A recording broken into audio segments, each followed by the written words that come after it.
Chapter 5 Charlotte The night seemed long. Wilbur's stomach was empty and his mind was full. And when your stomach is empty and your mind is full, it's always hard to sleep. A dozen times during the night, Wilbur woke and stared into the blackness, listening to the sounds and trying to figure out what time it was.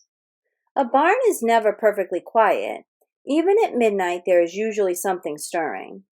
The first time he woke, he heard Templeton gnawing a hole in the grain bin. Templeton's teeth scraped loudly against the wood and made quite a racket.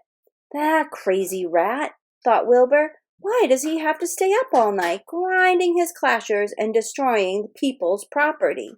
Why can't he go to sleep like any decent animal? The second time Wilbur woke, he heard the goose turning on her nest and chuckling to herself. "What time is it?" whispered Wilbur to the goose. "Probably, about 11:30, said the goose. "Why aren't you asleep, Wilbur?" "Too many things on my mind," said Wilbur.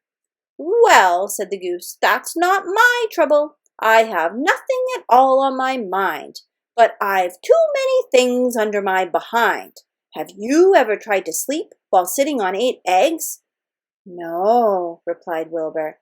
"I suppose it is uncomfortable. How long does it take a goose egg to hatch?" Approximately 30 days all told," answered the goose.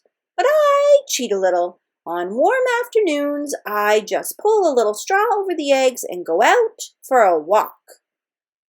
Wilbur yawned and went back to sleep. In his dreams, he heard again the voice saying, "I'll be a friend to you. Go to sleep. You'll see me in the morning." About half an hour before dawn, Wilbur woke and listened.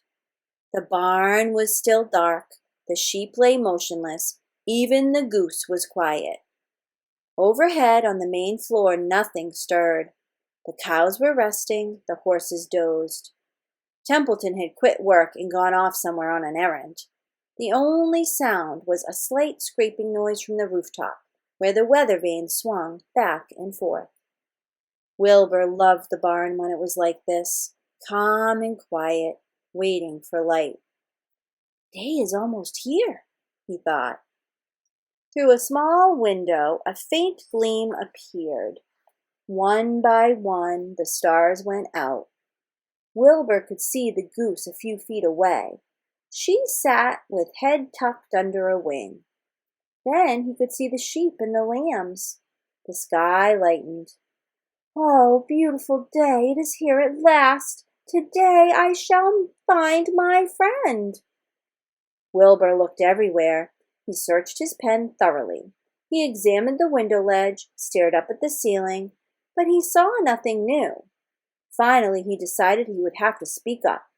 He hated to break the lovely stillness of dawn by using his voice, but he couldn't think of any other way to locate the mysterious new friend, who was nowhere to be seen. So Wilbur cleared his throat. "Attention, please," he said in a loud, firm voice. "Will the party who addressed me at bedtime last night kindly make himself or herself known by giving an appropriate sign or signal?" Wilbur paused and listened. All the other animals lifted their heads and stared at him. Wilbur blushed, but he was determined to get in touch with his unknown friend. "Attention, please," he said. "I will repeat the message. Will the party who addressed me at bedtime last night kindly speak up? Please tell me where you are, if you are my friend."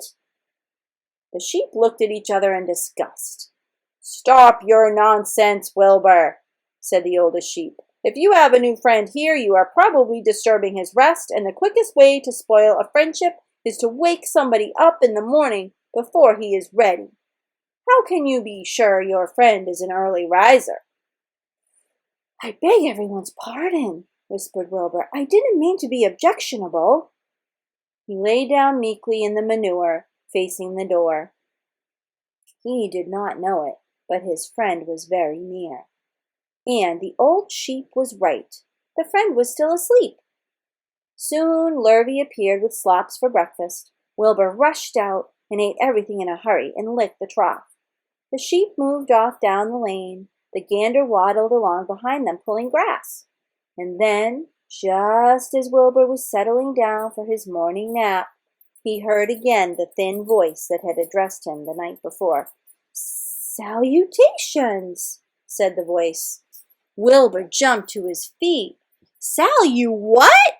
he cried. "Salutations," repeated the voice. "What are they, and what are you?" screamed Wilbur. "Please, please tell me where you are, and what are salutations?" "Salutations are greetings," said the voice. "When I say salutations, it's just a fancy way of saying hello or good morning. Actually, it's a silly expression, and I am surprised that I use it at all. As for my whereabouts, that's easy. Look up here in the corner of the doorway. Here I am. Look, I'm waving." At last Wilbur saw the creature that had spoken to him in such a kindly way.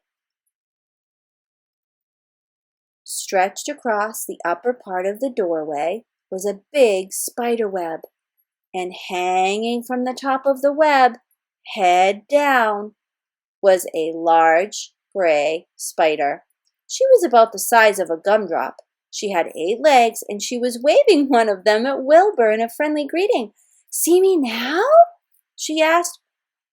"Oh, yes, indeed," said Wilbur. "Yes, indeed. How are you? Good morning. Salutations. Very pleased to meet you.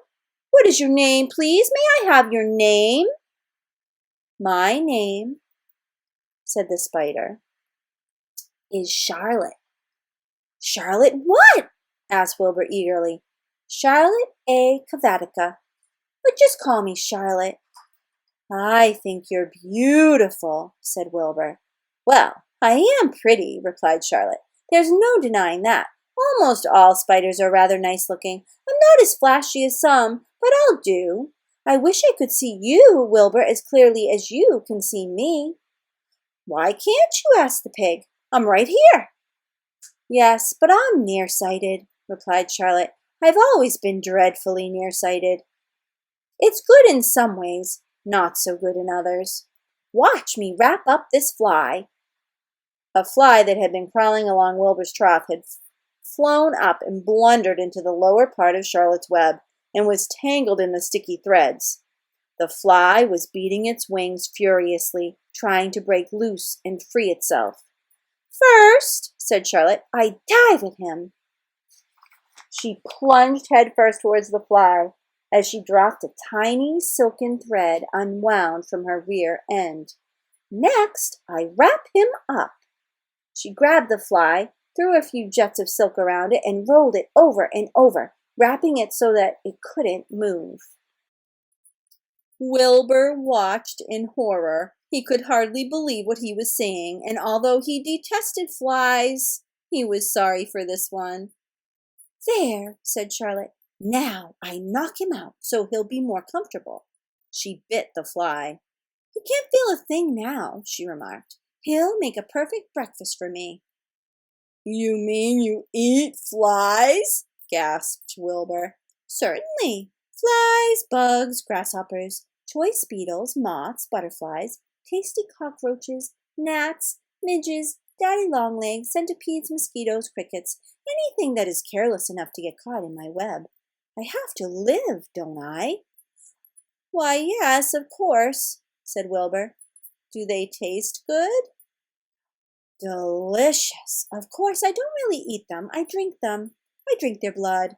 I love blood," said Charlotte, and her pleasant, thin voice grew even thinner and more pleasant. "Oh, don't say that," groaned Wilbur. "Please don't say things like that." "Why not? It's true, and I have to say what is true. I am not entirely happy about my diet of flies and bugs, but it's the way I'm made. A spider has to pick up a living somehow or another, and I happen to be a trapper. I just naturally build a web and trap flies and other insects. My mother was a trapper before me. Her mother was a trapper before her. All of our family have been trappers. Way back for thousands and thousands of years, we spiders have been laying for flies and bugs." "Oh, It's a miserable inheritance, said Wilbur gloomily. He was sad because his new friend was so bloodthirsty. Yes, it is, agreed Charlotte, but I can't help it. I don't know how the first spider in the early days of the world happened to think up this fancy idea of spinning a web, but she did, and it was clever of her, too. And since then, all of us spiders have had to work the same trick. It's not a bad pitch on the whole. Oh, it's cruel, replied Wilbur, who did not intend to be argued out of his position. Well, you can talk. You can't talk. You have your meals brought to you in a pail. Nobody feeds me. I have to get my own living. I live by my wits. I have to be sharp and clever, lest I go hungry. I have to think things out, catch what I can, and take what comes. And it just so happens, my friend, that what comes is flies, insects, and bugs. And furthermore, said Charlotte, shaking one of her legs, do you realize that if I didn't catch bugs and eat them, bugs would increase and multiply and get so numerous that they'd destroy the earth and wipe everything out? Really? Said Wilbur. Oh, I wouldn't want that to happen. Perhaps your web is a good thing after all. The goose had been listening to this conversation and chuckling to herself. There are a lot of things Wilbur doesn't know about life, she thought. He's really a very innocent little pig. He doesn't even know what's going to happen to him around Christmas time. He has no idea that Mr. Zuckerman and Murphy are plotting to kill him. And the goose raised herself a bit and poked her eggs a little further under her, so they would receive the full heat from her warm body and soft feathers. Charlotte stood quietly over the fly, preparing to eat it. Wilbur lay down and closed his eyes. He was tired from his wakeful night and from the excitement of meeting someone for the first time. A breeze brought him the smell of clover, the sweet-smelling world beyond his fence. Well, he thought, I've got a new friend, all right, but what a gamble friendship is. Charlotte is fierce, brutal, scheming, bloodthirsty, everything I don't like.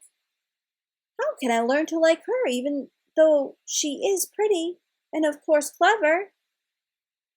Wilbur was merely suffering the doubts and fears that often go with finding a new friend. In good time he would discover that he was mistaken about Charlotte.